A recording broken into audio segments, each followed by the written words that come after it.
From VOA Learning English, this is the Education Report.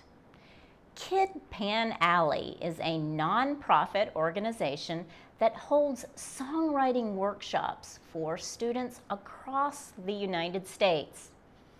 The organization recently visited a school in the Anacostia area of Washington, D.C. The children presented a concert with the help of songwriter and recording artist Paul Reisler.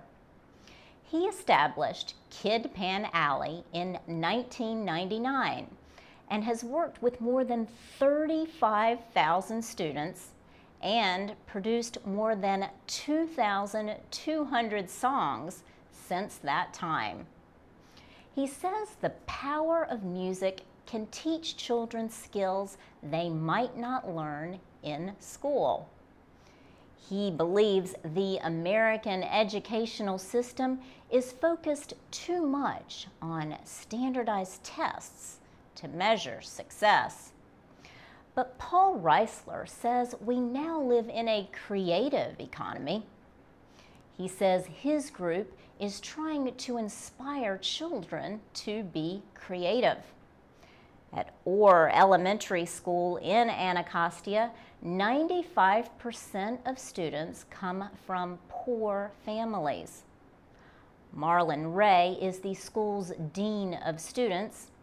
He says some of the children have difficult lives. But he says these kids still want to strive for greatness. Jonna Turner is director of programs at the school. She says the 4th and 5th grade students are often focused on more than school.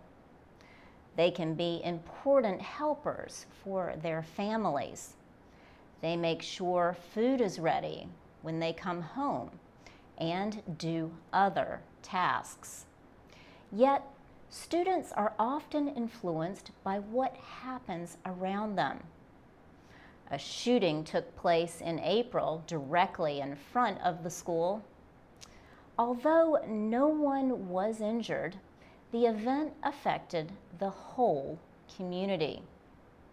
Still, Orr Elementary School has a positive, hopeful atmosphere. Marlon Ray says the workshop and concert made possible by Kid Pan Alley created good memories that will last for years.